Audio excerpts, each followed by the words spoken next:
Now the fourth part of rotational dynamics, in which there we see the applications of circular motion. Here we write these applications in terms of questions. So see the first application. Actually it is maximum possible speed of vehicle along a horizontal circular track. So they will convert it in question as find the equation of maximum possible speed of a vehicle along horizontal circular track.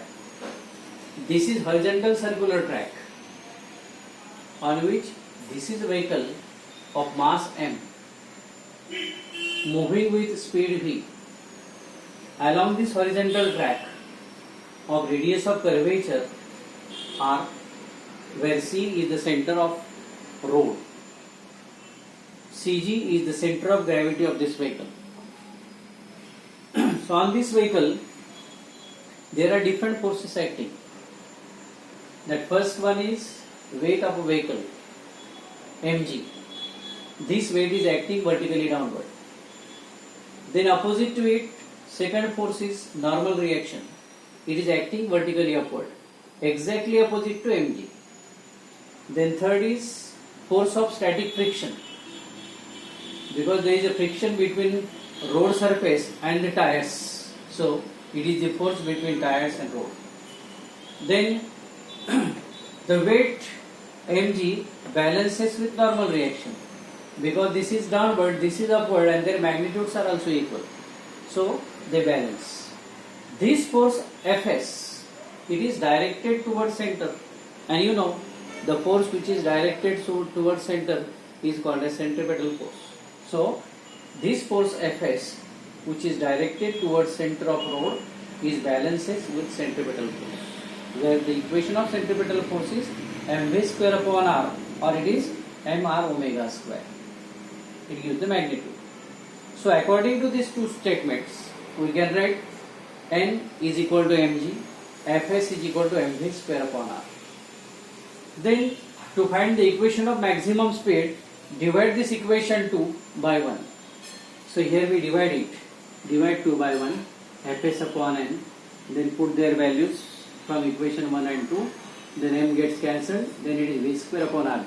Now in that equation, n is a normal reaction, r is a radius, g is acceleration due to gravity. These factors are constant factors. Therefore, Fs is directly proportional to v square. So if we increase v, then f increases. So if v is maximum, then f is also maximum. So we can put these values as f max and v max. Then Fs max upon n, maximum speed, is the limit. So that value is fixed. So that fixed value upon this constant, it remains constant, where that constant is called as mu s, which is coefficient of static friction. So instead of this term, we can put there mu s. So v square max upon mg is equal to mu s. So v square is equal to mu s into mg. Then taking square root, then v max is equal to root mu s mg, where this equation is the maximum possible speed of vehicle along horizontal circular track. Now see the notes carefully, step by step.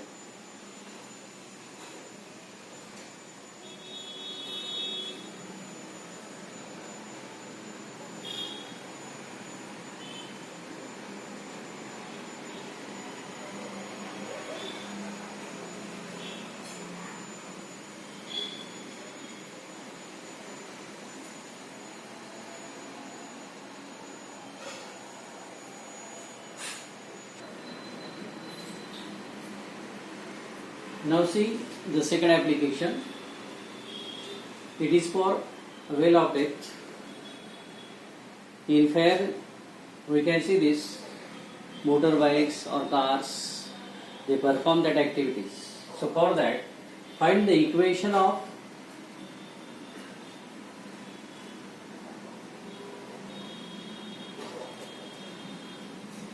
minimum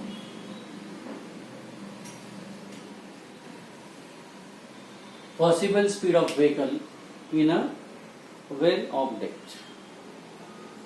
So this is a well having certain height, and at certain point or height from the bottom, this is a vehicle. It is moving along the horizontal circle. So m is the mass of vehicle, r is the radius of that circular path, means that is the radius of cylinder. V is the speed of vehicle and C is the center of vehicle. Now on that again, the different forces acting on vehicle. First is weight of vehicle, mg. It is acting vertically downward. Second, force of static friction, Fs. It is acting vertically upward. And third is normal reaction. It is acting horizontally towards center. Because this vehicle exerts the force on the wall. So opposite to it, there is a normal reaction, and that normal reaction is directed towards center. Now in that case, the weight mg balances with force of friction because they are equal and opposite. And n means normal reaction is directed towards center of well, which balances with the centripetal force mv square upon r or mr omega square. We can use any one. So according to these statements, n is equal to centripetal force and Fs is equal to mg. Now there is a friction between the tires of a vehicle and the wall surface. So for that friction, there is a frictional force. So we can say it is that force of static friction is always less than or equal to mu s n, where n is normal reaction and mu s is coefficient of static friction. It is a constant. So that Fs is less than or equal to mu s n. So put these two equations, Fs and n, in that equation 3. So Fs is equal to mg, n is equal to mv square upon r. Here we put only these values. Mu s remains as it is. M gets cancelled. Then g is equal to this. Then v square is equal to, taking r here, it is rg upon mu s. Now v square is on this side, so it is greater than or equal to, because there we put g in that side. So the value of v square is as this. So from that we can write there v is greater than equal to, by taking square root, it is rg upon mu s.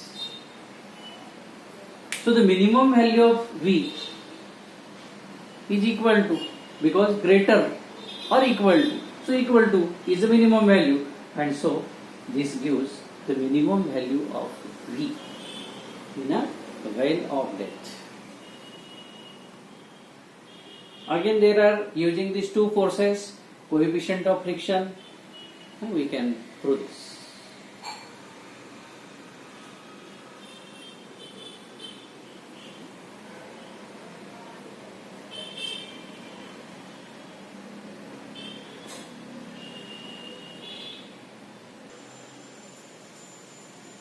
Now the third application, it is for banking of road. In first and second, there we see the straight road, but in third, the road is banked, means outer edge is elevated at certain angle with respect to inner edge with the horizontal level. That is the angle of banking. This is the road, but outer edge is at certain height and inner edge is at the horizontal level. So on that curve road, this is a vehicle, mass is m, moving with speed v, radius of curvature of road is r, and this road is banked by an angle theta. Cg is the center of gravity. So due to this banking of road, the normal reaction, which is acting always vertical, but due to this banking, it is elevated by this angle, or it is turned by that angle with the vertical level. So this is a normal reaction, and this is weight. So that are the forces. So weight mg is acting vertically downward, and normal reaction is acting perpendicular to the road surface. May this become perpendicular to the road surface. Then we can safely drive the vehicle on a curved road. This normal reaction, which is inclined by angle theta with the vertical, is resolved into two components. One component is upward, it is balances with mg. Second component is this n sin theta, it is directed towards center, so it is balances with centripetal. So by using these two statements we can write these equations. N cos theta is equal to mg, n sin theta is equal to mv square upon r. Now divide equation 2 by 1. Again same thing, cancelling these factors, then remaining sin upon cos it is tan. This is one of the important equation. Now from that equation we can find the most safe speed. For particular road, the value of r and theta, they are constant, because once road is prepared, these values does not change, it remains constant. So here r and theta, they are constant, already g is constant there. So that most safe speed, it is denoted by Vs. V square is equal to Rg tan theta. So Vs equal to Rg tan theta. Then another one is angle of banking. Angle of banking means this angle. While designing the road, the angle of banking, it is given again from equation 3, taking theta here. So theta is equal to tan inverse V square upon Rg. Means again here, these two forces, that forces balances with some another forces, and using that balancing condition we can find these equations.